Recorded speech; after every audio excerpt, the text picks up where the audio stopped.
Welcome to TV 14 news కి స్వాగతం. బులెటిన్లో ముందుగా హెడ్లైన్స్ చూద్దాం. ఉగ్రవాదుల దాడి హేయమైన చర్య, Telangana CM Revanth Reddy. Artificial intelligence and emerging technologies పై సచివాలయంలో ఉన్నతాధికారులతో వర్క్ షాప్. ప్రారంభ ఉపన్యాసం చేసిన ముఖ్యమంత్రి చంద్రబాబు నాయుడు. ఉగ్రదాడిని ఖండించిన మాజీ సీఎం, మృతులకు సంతాపం తెలియజేసిన వైఎస్ జగన్. పర్యాటకులపై ఉగ్రవాదుల దాడిని ఖండిస్తూ భద్రాచలం అంబేద్కర్ సెంటర్లో బీజేపీ ఆధ్వర్యంలో కొవ్వొత్తుల ర్యాలీ. బీఆర్ఎస్ పార్టీ రజతోత్సవ వేడుకలకు భారీగా తరలి రావాలి, బీఆర్ఎస్ నాయకుల పిలుపు. కాశ్మీర్ ఉగ్రవాదులను నిరసిస్తూ విజయవాడ నగరంలో బీజేపీ ర్యాలీ, క్యాండిల్స్ తో నిరసన. భూభారతి చట్టం అవగాహన సదస్సు, పాల్గొన్న Khammam collector.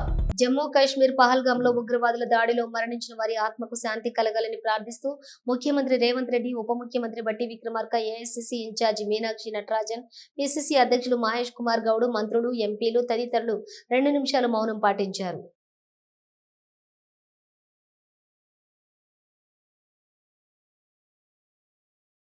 Artificial intelligence and emerging technology for government digital transformation అంశంపై సచివాలయంలో ఉన్నతాధికారులతో వర్క్ షాప్ నిర్వహించారు. ముఖ్యమంత్రి చంద్రబాబు నాయుడు వర్క్ షాప్ పై హాజరై ప్రారంభోత్సవం చేశారు.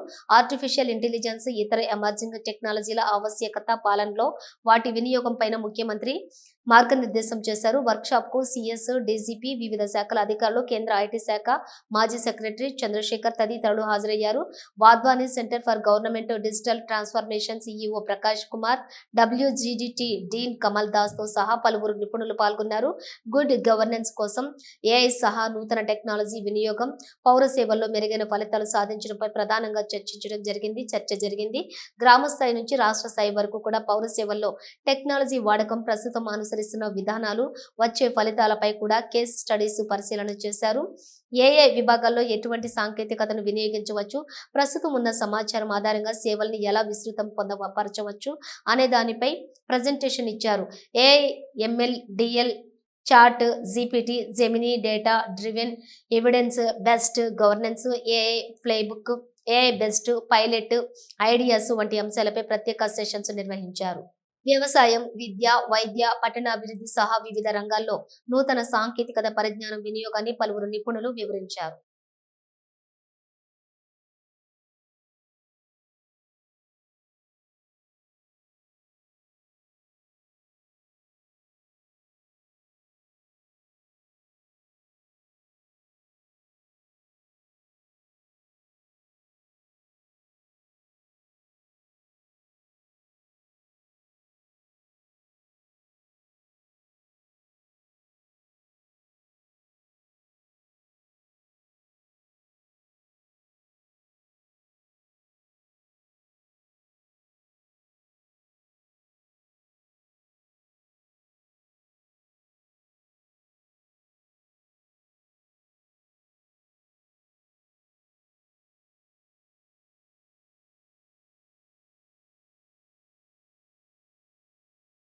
ఉగ్రవాద చర్యలు భారతదేశాన్ని ఏమీ చేయలేవని ఏపీ సీఎం చంద్రబాబు అన్నారు.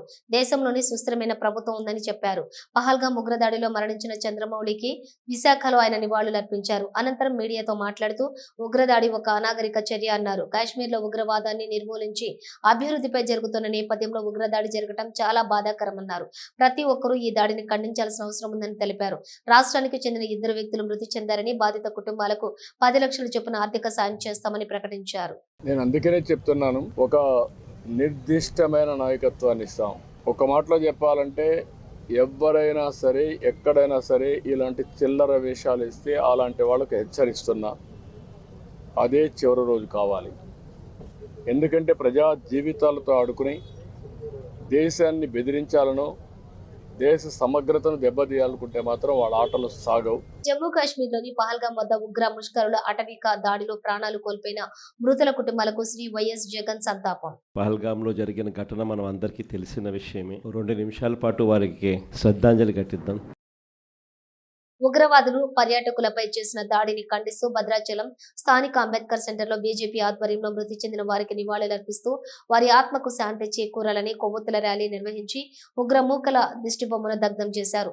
ఈ సందర్భంగా బీజేపీ నాయకులు మాట్లాడుతూ ఉగ్రవాదులు పిరికి పందల్లా అమాయక పర్యాటకులపై దాడిని చేయటం హేయమైన చర్య అని, ఎట్టి పరిస్థితుల్లో వారిని మట్టు పెట్టాలని మృతి చెందిన వారికి నివాళులర్పిస్తూ భద్రాద్రి రామయ్య క్షేత్రంలో కొవ్వొత్తుల ర్యాలీ చేపట్టామని అన్నారు.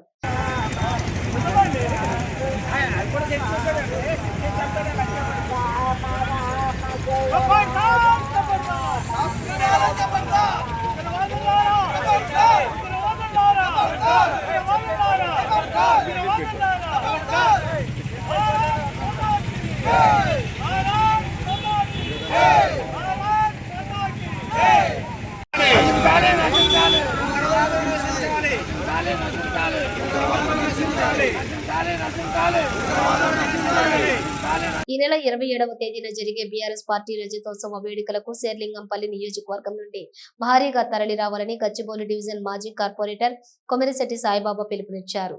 14 ఏళ్లు పోరాడి తెలంగాణను సాధించి 10 ఏళ్లు పరిపాలించిన ఘనుడు కేసీఆర్ అని రజతోత్సవ వేడుకలను విజయవంతం చేయాలన్నారు. కాంగ్రెస్ పాలనలో ప్రజలు మోసపోయి గోసపడుతున్నారు కాబట్టి రజతోత్సవ సభకు దండులుగా కదలి వెళ్లి మన సత్తా చాటుకుందామన్నారు. ప్రతి ఇంటి నుంచి ఒకరిద్దరు రావాలని కోరారు. కాంగ్రెస్ కల్లబుల్లి మాటలకు 6 గ్యారెంటీలకు ఆశపడి మోసపోయినామని ప్రజలు ఆవేదన చెంది మళ్లీ కేసీఆర్ కావాలని కోరుకుంటున్నారని తెలిపారు.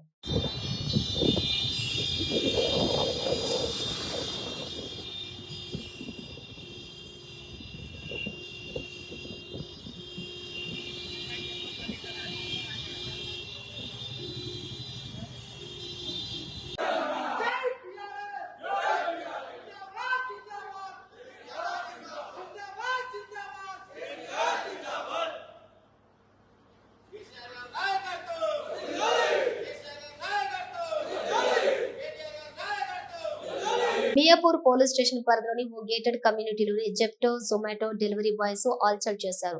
డెలివరీ కోసం వచ్చిన ఒక అబ్బాయిని మై హోమ్ జ్యువెలర్స్ అపార్ట్మెంట్ లో సరైన గుర్తింపు కార్డు లేదని నిలదీయడంతో వివాదం మొదలైంది. డెలివరీ చేసిన తర్వాత తన వాట్సాప్ గ్రూప్ ద్వారా 100 మంది బాయ్స్ ని పిలిపించి అపార్ట్మెంట్ వాసులపై దాడికి దిగారు. మై హోమ్ జ్యువెలర్స్ అపార్ట్మెంట్ ఉన్న 3 గేట్లు మూసివేసి దాడికి దిగారు. స్కూల్ నుంచి వస్తున్న విద్యార్థులు మహిళలపై తాగి అసభ్యంగా ప్రవర్తించారని my home jewellers vice president Mahesh తెలిపారు. అడ్డొచ్చిన అపార్ట్మెంట్ వాసులపై దాడి చేయడం సరైన పద్ధతి కాదని ఆయన తెలిపారు.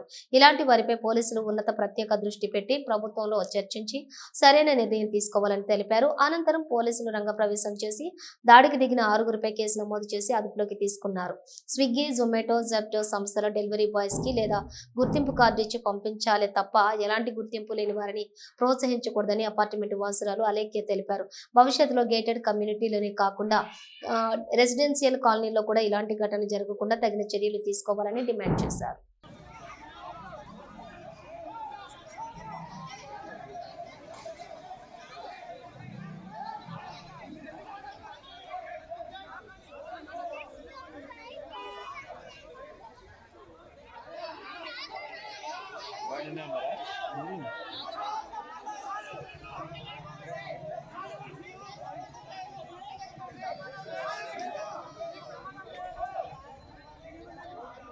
ఎవరది ఎందుకు తీస్తున్నారు?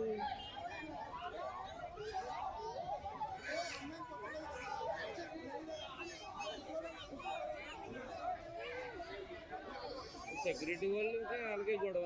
మిత్రులందరికీ నమస్కారం అండి. నా పేరు ఆర్వి మహేష్ బాబు అండి. నేను మై హోమ్ జ్యువెల్ అపార్ట్మెంట్స్ అసోసియేషన్కి వైస్ ప్రెసిడెంట్ అండి.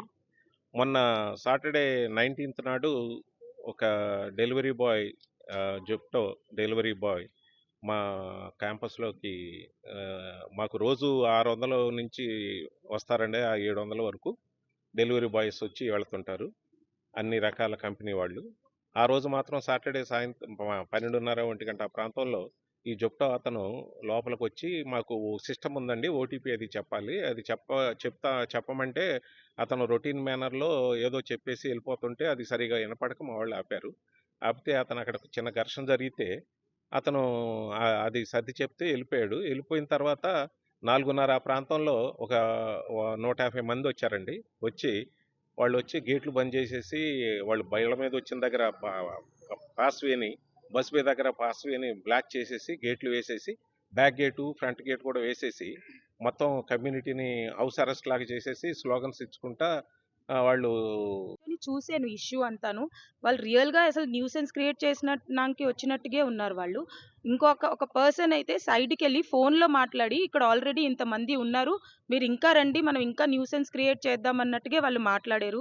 సార్ చెప్పినట్టుగా ఆ రోజు సిచ్యువేషన్ అసలు చాలా హ్యాండిల్ చేయకపోయి ఉంటే వాళ్ళు లోపలికి వచ్చేసి రెసిడెంట్స్కి కూడా హామ్ చేసే పరిస్థితుల్లోనే వాళ్ళు ఉండేరు.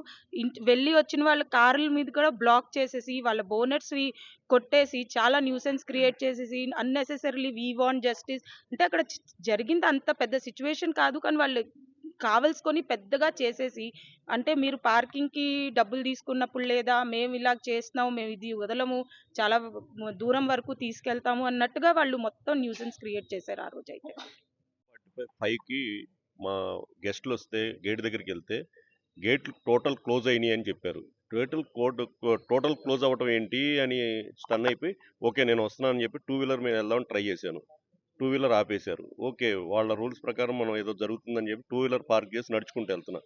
ఈయన ఆపండి రా అని చెప్పి నన్ను ఫస్ట్ బాబు నేను ఇట్లా వెళ్తున్నానని చెప్పేసి వాళ్ళని ముందు అక్కడ గెస్ట్లను తీసుకురావాలని గెస్ట్లను తీసుకొచ్చి పంపించేసి ఇప్పుడు ఏందా మీ సమస్య ఏంటంటే ఎంఎన్ రావు గారు హ్యాండిల్ చేస్తున్నారు, ఎంఎన్ రావు గారు అపాలజీ చెప్పిస్తారని చెప్పేసి పేరు బయటకు వచ్చింది. ఎంఎన్ రావు గారు టోటల్గా ఆ రోజు జరిగిన సిచ్యుయేషన్ నుంచి బాబు మీరు 5 మెంబర్స్ రండి బయటికి, మీకు జరిగింది ఏంటో 1 to 1 చెప్పండి, దానికి మేము ఏంటి సొల్యూషన్ అని చెప్తాం, అంతేగాని మీరు గొడవ చేయొద్దని చెప్పి ఎంఎన్ రావు క్లియర్ చెప్పారు. దానికి వాళ్ళు అది ఆకుండా గ్రూప్లో క్రియేట్ చేసుకొని మొత్తం అందరూ ఆల్మోస్ట్ సార్ మహేష్ గారు చెప్పినట్టు చాలామంది కాదు 90% డ్రంక్ చేసి ఉన్నారండి. ఎందుకంటే వాళ్ళు యూజింగ్ అబ్యూజ్ లాంగ్వేజ్, చాలా ఘోరమైన లాంగ్వేజ్ మాట్లాడుతున్నారు. వాళ్ళు ఏంటి ఇంటెన్షన్గా అందులో ఒకటి వచ్చేసి లేదు నాకు లాస్ట్ ఇయర్ వీడు 500 ఫైన్ వేసాడు నేను రాంగ్ పార్క్ అంటే మనసులో ఎయ్యో పెట్టుకొని మొత్తం గ్లెడ్జెస్ పెట్టుకొని వాళ్ళు ఒక క్రియేట్ చేయాలని చెప్పేసి ఏది అక్కడ కొంచెం మేము కనుక వదిలితే లోపలికి వచ్చేయాలని చెప్పేసి వాళ్ళ ఇంటెన్షన్ 100% లూటీ చేయాలండి మై హోమ్ని.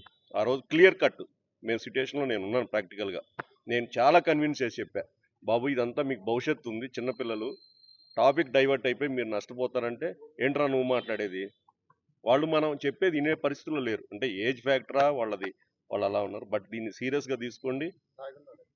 తాగున్నారు అనేది రేపొద్దున ఏదైనా జరగవచ్చు. ఫ్యామిలీస్ చాలామంది ఇందుట్లో మై హోమ్లో అందరం ఆల్మోస్ట్ బయటకు వెళ్ళిపోతాం, వర్క్స్ మీద ఫ్యామిలీస్ ఉంటారు, పిల్లలు ఉంటారు, సీనియర్ సిటిజన్స్ ఉంటారు. ఇది భవిష్యత్తు తరాలకి ఇది జరగకుండా మీరు ఎరాడికేట్ చేయండి. దీన్ని ఎలా ఇంప్లిమెంట్ చేస్తారు? కాశ్మీర్ ఉగ్రవాదులను నిరసిస్తూ విజయవాడ నగరంలోని ఏకకాలంలో 3 ప్రాంతాల్లో బీజేపీ ఆధ్వర్యంలో క్యాండిల్స్ ర్యాలీ నిర్వహించారు. కాశ్మీర్ లో భారతీయులపై జరిగిన దాడి ఖండిస్తూ బీజేపీ పార్టీ ఆధ్వర్యంలో క్యాండిల్ ర్యాలీలో పాల్గొన్న వైద్య ఆరోగ్య శాఖ మార్చులు వై సత్యకుమార్ యాదవ్, మంత్రి సత్యకుమార్ యాదవ్ పాయింట్స్ ప్రపంచ దేశాలు అన్ని కాశ్మీర్ లో జరిగిన దాడిని ఖండిస్తూ భారతదేశానికి అండగా నిలిచాయి. కొంతమంది ఉగ్రవాదులు పిరికి పంద చర్యగా పాల్పడి కొంతమంది అమాయకుల ప్రాణాలు తీశారు. దేశ నాయకత్వం చూస్తూ ఊరుకునే పరిస్థితులు లేదు. గతంలో లాగా ఏం చేస్తే సాగుతుందనే భ్రమలో ఉన్నారు. ఎవరైతే ఉగ్రవాద దాడిలో చనిపోయినా 26 మందికి నివాళులర్పిస్తున్నాం. ఖచ్చితంగా ఈ ఉగ్రవాద దాడిలో పాల్గొన్న ప్రతి ఒక్కరిని వెతికి శిక్ష పడేలా చేస్తాం. అలాగే ఈ ఉగ్రవాద దాడిలో ఆంధ్రప్రదేశ్ విశాఖకు చెందిన చంద్రమౌళి, కావలికి చెందినటువంటి మధుసూదన్ ఈ ఉగ్రవాద దాడిలో ప్రాణాలు కోల్పోయారు. వారి పార్థివ దేహాలు ఈ రోజు వైజాగ్ చేరుకున్నాయి. వారి మృతదేహాలను చూడటానికి ముఖ్యమంత్రి చంద్రబాబు విశాఖపట్నం వస్తున్నారు. పార్టీ ఆదేశాల మేరకు అంత్యక్రియల్లో కూడా పాల్గొనడం జరుగుతుంది. అమర్నాథ్ యాత్రలో భారీగా హిందువులు తరలి వస్తున్నారు. 145 కోట్ల భారతీయుల మనోభావాలు దెబ్బతీసే విధంగా ఈ ఉగ్రవాద దాడి జరిగిందని మంత్రి పేర్కొన్నారు. నిన్న కాశ్మీర్లో పహల్గాం జిల్లాలో అమాయక ప్రజలపై భారతీయులపై ఉగ్రవాద మూకలు చేసిన ఘాతుకం అత్యంత హేయమైనది. ఈ మానవ హోమం అత్యంత ఖండించదగ్గది. గత కొన్ని సంవత్సరాలుగా ఆర్టికల్ 370 రద్దయిన నేపథ్యంలో జమ్మూ కాశ్మీర్ ప్రాంతంలో, ముఖ్యంగా కాశ్మీర్ ప్రాంతంలో రాష్ట్రం ఆర్థిక ప్రగతిని సాధిస్తూ ప్రజలందరూ ఉద్దేశాలను మర్చిపోయి ఒక సహృద్భావ వాతావరణంలో ఇవాళ కలిసిమెలిసి ఉంటున్న నేపథ్యంలో గతంలో లాగా యువత తీవ్రవాదం వైపు మరలడం లేదు, స్టోన్ పెల్టింగ్లు జరగట్లేదు, పెద్ద ఎత్తున ఉద్యోగ ఉపాధి అవకాశాలు లభిస్తున్నాయి. సామాజిక ఆశకి దీనికి ఏం సంబంధం అండి? మీరు గతంలో 10 సంవత్సరాలు చూస్తే ఏ రోజు టీవీ పెట్టినా, ఏ న్యూస్ పేపర్ చెప్పినా, ఎక్కడ చూసినా ఉగ్రవాద బాంబులు దాడులు జరిగేవి. హైదరాబాద్లో లుంబిని పార్కులో దాడి చేస్తే 150 మంది చచ్చిపోయారు. గోకుల్ చాట్ దగ్గర దాడి చేస్తే 175 మంది చచ్చిపోయారు. 4 పాకిస్తాన్ నుంచి భారతదేశంలో వచ్చి 356 మందిని బాంబేలో కాల్చి చంపేశారు. అవాళ ఈ ఉన్నిందా? ఎందుకు ఇటువంటి వక్రీకరించే పద్ధతులు చేస్తున్నారు? దానికి ఏం సంబంధం? ప్రజలు ఇవాళ 140 కోట్ల మంది ట్రిపుల్ తలాక్ తెచ్చినప్పుడు ముస్లిం మహిళలంతా హర్షించారు, స్వాగతించారు. తర్వాత సిఏ యాక్ట్ తెచ్చినప్పుడు ముస్లిం సమాజం హర్షించింది, స్వాగతించింది. ఇవాళ కూడా 85% ముస్లింలు ఎవరైతే అత్యంత వెనుకబాటుతనంలో ఉన్నారో వారి జీవన ప్రమాణాలు పెంచుకోవడం కోసమే వక్ఫ్ బిల్లు తీసుకురావడం జరిగిందనే విషయాన్ని పదే అన్ని ఎక్కడ చూసినా అర్థమవుతుంది. కొంతమంది చేతిలో అన్యాక్రాంతం అవుతోంది. కొంతమంది పెద్దలు 10%, 5% మంది పెద్దల జేబుల్లోకి ముస్లిం సోదరులకు వాళ్ళ సంక్షేమానికి, అభివృద్ధికి సంబంధించిన నిధులు వెళ్తున్నాయి, వాళ్ళ భూములు అన్యాక్రాంతం అవుతున్నాయనే ఒక సదుద్దేశంతో 85% మంది ముస్లింలలో బీసీలు ఉంటున్నారు. వారి పిల్లల ఒక ఉజ్వల భవిష్యత్తు ఉండాలనే లక్ష్యంతో తీసుకొస్తే దాని పాకిస్తాన్ భాష మాట్లాడుతున్నారు. మరి పాకిస్తాన్ ఉగ్రవాదులు ఈ దాడి చేశారు. దీనికి పాకిస్తాన్కి ఏం సంబంధం? ఉగ్రవాద దాడులు జరిగితే ఈ రకంగా వక్రీకరించే దాన్ని బట్టి చూసి వారు ఎటువంటి మానసిక స్థితిలో ఉన్నారనే విషయాన్ని అర్థం చేసుకోవాలి. వారు ఈ మాటలు మాట్లాడేవారు ఖచ్చితంగా ఈ దేశానికి సంబంధించిన వాళ్ళు కాదు. 26 మంది అమాయకుల ప్రాణాలు పోతే ఇటువంటి రాజకీయ ప్రేలాపనలు, అసందర్భ ప్రేలాపనలు చేస్తున్న వాళ్ళు ఖచ్చితంగా దేశభక్తులైతే కాదు. ఈ సమాజానికి చీడ పురుగులు. అటువంటి వారిని ఎంతో తొందరగా వదిలించుకుంటే, వారి వ్యక్తులైనా శక్తులైనా వదిలించుకుంటే దేశానికి, సమాజానికి, ముఖ్యంగా ముస్లిం సమాజానికి అంత మేలు జరుగుతుంది. పహల్గాం ఉగ్రవాదుల దాడిలో ప్రాణాలు కోల్పోయిన వారి ఆత్మకు శాంతి చేకూరాలని ప్రార్థిస్తూ విజయవాడలోని కృష్ణ మిల్క్ యూనియన్ మిల్క్ ఫ్యాక్టరీలోని మానవహారం ఏర్పాటు చేశారు. ఈ మానవహారంలోని పాల్గొని ఉగ్రవాదుల దాడిని ఎంపీ కేశినేని శివనాథ్ ఖండించారు. ఎంపీ మాట్లాడుతూ పహల్గాం ఉగ్రవాదుల దాడిని ఖండిస్తూ ఈ దాడి పాకిస్తాన్ ఆధ్వర్యంలో జరిగింది. ఉగ్రవాదులు దాడుల్లో గాయపడిన వారికి సానుభూతి తెలియజేయడంతో పాటు మృతి చెందిన వారికి సంతాపం ప్రకటించారు. ఇలాంటి అమానుషమైన దాడులకు పాల్పడిన వారిని, ప్రేరేపించిన వారిని కూడా కేంద్ర ప్రభుత్వం కఠినంగా శిక్షిస్తుంది. దేశ ప్రజలందరూ కూడా ఐకమత్యంగా ఒకటై ఉంటున్న సమయంలో విభేదాలు సృష్టించడానికి ఉగ్రవాద మూకలు ఈ దాడికి పాల్పడ్డారు. దేశ ప్రజల మధ్య విభేదాలు సృష్టించేందుకు ప్రయత్నిస్తున్న అరాచక శక్తుల్ని కఠినంగా శిక్షించాలని దేశ ప్రజలందరూ ముక్త కంఠంతో కోరుకుంటున్నారని అన్నారు.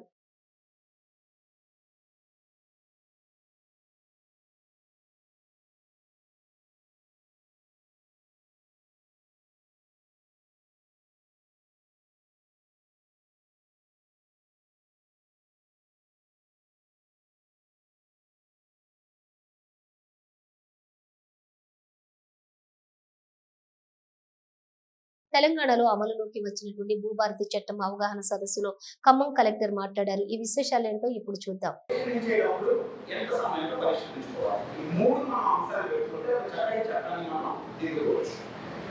ఇప్పుడు మనం కష్టాలను అర్థం చేసుకుంటే మొట్టమొదటి భూమి కొలతలు అది ఎక్కడ ఉందని మనకి తెలియాలంటే మన రాష్ట్రంలో 1910 నుంచి 1930 లోపల సర్వే జరిగాయి. అంటే బాగా మైదాన రాష్ట్రంలో సర్వే చేయాలి.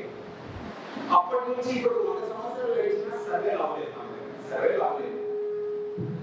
చట్టంలోనే 30 సంవత్సరాలకు ఒకసారి సర్వే చేయాలంటే చట్టంలోనే ఉంటాయి. కానీ వివిధ కారణాల వల్ల మనం చేసుకోలేకపోయాం. కానీ మనకు కూడా తెలుసు గ్రామంలో అనుకున్న కష్టాలు ఏంటి? నాకు పట్టా ఒక చోట్లో ఉంది, కబ్జా ఇంకో చోట్లో ఉంది. అన్నదమ్ములు అందరూ పంచుకున్నారు, పంచేటప్పుడు కాగితమైన సర్వే నెంబర్లు పంచుకున్నారు, కబ్జా ఇంకెక్కడో ఉంది. మనం మళ్ళీ అమ్మడానికి వెళ్ళినప్పుడు నేనే మళ్ళీ ప్రశ్న అడుగుతాం, ఆయన ఇక్కడ పట్టాలి ఎలా అవుతున్నావు అనేది. మళ్ళీ మీరు రిజిస్ట్రేషన్ ఆఫీస్కి వెళ్ళాలి, ఎక్స్చేంజ్ డీడ్ అంటారు, ఇవన్నీ అంటారు. మనం చూసాం లేదా గ్రామంలో ఇవన్నీ. అమలాపురం పట్టణంలోని మాస్టర్ ప్లాన్ అమలు చేసే ప్రయత్నంలో ఉన్న సందర్భంలో అమలాపురం పురపాలక సంఘం నిధులతోటి ప్రస్తుత రోడ్డు పక్కన ఉన్నటువంటి డ్రైనేజీ నిర్మాణ పనులను తక్షణమే ఆపాలని, ప్రజాధనం వృధా కాకుండా చూడాలని, పట్టణంలో కబ్జాలకు గురైన 7 చెరువుల వద్ద నిర్మాణాలపై చర్యలు తీసుకోవాలని ఎమ్మెల్సీ కూడుపూడి సూర్యనారాయణరావు కోరారు.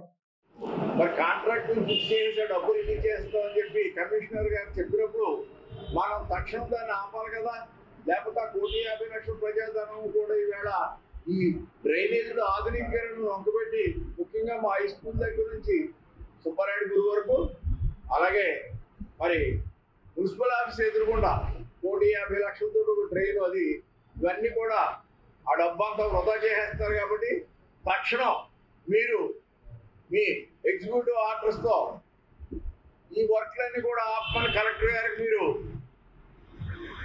మెసేజ్ పెట్టండి. దాని మీద ప్రజాధనం వృధా కాకుండా మీరు రక్షణ కల్పించండి అని చెప్పి ముందుగా మీ ద్వారా తోలుతున్నారు. ముఖ్యంగా అమలాపురం పట్టణం 1954లోనే మాస్టర్ ప్లాన్కి అంకురార్పణ జరిగింది. దురదృష్టం ఏంటంటే కెనడా వాసులు శాటిలైట్ ద్వారా ఇక్కడ భూమి మీద రియాలిటీ ఏముందో తెలియకుండా ఇవన్నీ కూడా డ్రోన్ కెమెరాలతో చేయడం చాలా దారుణం. తెలంగాణలో అధికారంలో ఉన్న 3 రంగులను ప్రజలకు పంగనామాలు పెడతాడని కాంగ్రెస్ పార్టీపై సెటైర్ వేశారు టీబీజీకేఎస్ గౌరవ అధ్యక్షురాలు ఎమ్మెల్సీ కల్వకుంట్ల కవిత. పెద్దపల్లి జిల్లా గోదావరి ఖనిలో ఆమె పలు కార్యక్రమాల్లో పాల్గొన్నారు. నూతనంగా నిర్మించిన రేణుకా ఎల్లమ్మ దేవాలయంలో అమ్మవారికి ప్రత్యేక పూజలు చేసిన కవిత బోనాలు సమర్పించారు. అనంతరం ఖని ప్రధాన చౌరస్తాలో కశ్మీర్ పహల్గాంలోని తీవ్రవాదుల చేతిలో మృతి చెందినటువంటి హిందూ యాత్రికుల కోసం క్యాండిల్ ర్యాలీ నిర్వహించి నివాళులు అర్పించారు. తెలంగాణ బొగ్గు గని కార్మిక సంఘం ఏర్పాటు చేసిన ఆత్మీయ సమ్మేళనంలో కార్మిక సంఘం నాయకులతో కలిసి ఆమె పాల్గొన్నారు. రాష్ట్రంలో కాంగ్రెస్ ప్రభుత్వం అలవికాని హామీలను గుప్పించి గద్దెనెక్కిందని కవిత ఆరోపించారు. అధికారంలో ఉన్న కాంగ్రెస్ పార్టీ సింగరేణి కార్మికుల హక్కులను తాకట్టు పెట్టిందన్నారు. గుర్తింపు సంఘం టీబీజీకేఎస్ హయాంలో సాధించిన హక్కులను ఎర్రజెండా పార్టీలు పాతర పెట్టాయన్నారు. రాష్ట్ర ప్రభుత్వం సింగరేణి కార్మికులకు బోనస్ ఇస్తానని చెప్పి బోగస్ చేస్తుందన్నారు. రాష్ట్ర ప్రభుత్వం ప్రజా వ్యతిరేక పాలనను ప్రజలు గమనిస్తున్నారని, రానున్న యూనియన్ ఎన్నికల్లో కాంగ్రెస్ అనుబంధ సంఘాలకు భంగపాటు తప్పదని ఆమె హెచ్చరించారు. కార్మిక సమస్యల పరిష్కారానికి టీబీజీకేఎస్ ముందుంటుందని ఆమె హామీ ఇచ్చారు. పోరాడి సాధించుకున్న తెలంగాణలో కార్మిక హక్కులకు కాపాడుకునేందుకు ఐక్యం కావాలని ఎమ్మెల్సీ కవిత పిలుపునిచ్చారు. ఏమైందంటే తెలంగాణలో ప్రతి ఒక్కరం బాగుండాలి.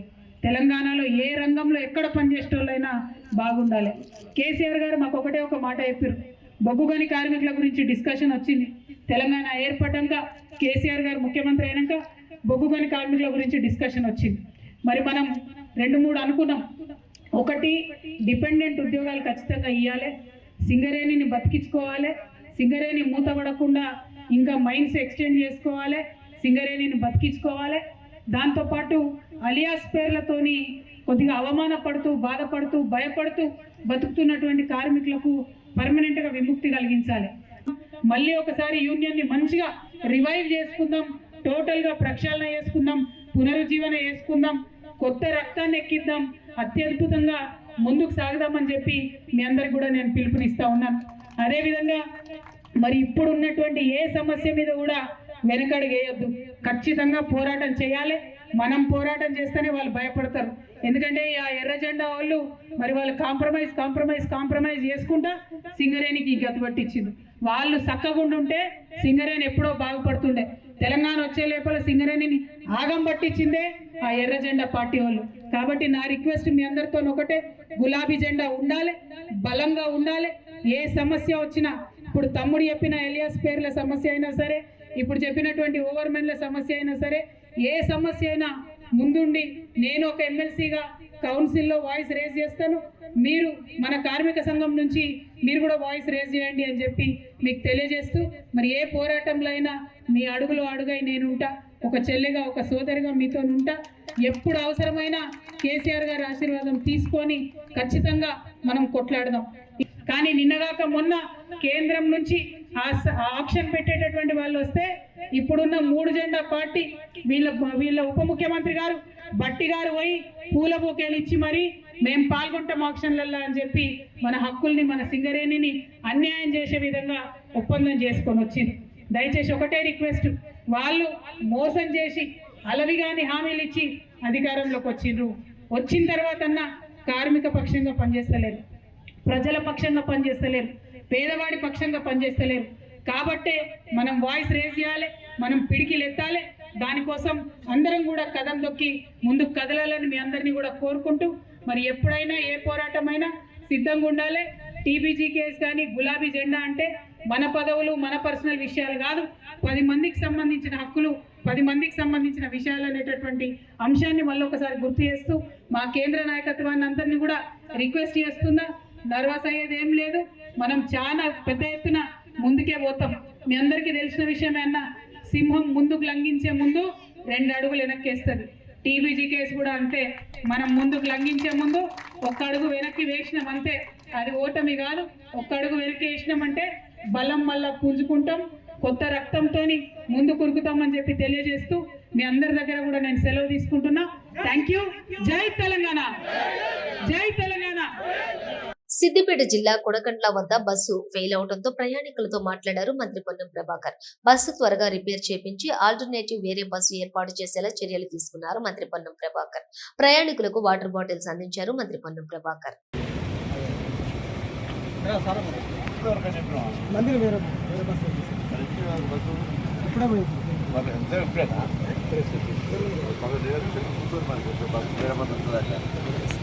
ఓకే సార్, చూసుకోలే మరి ఇప్పుడే కానీ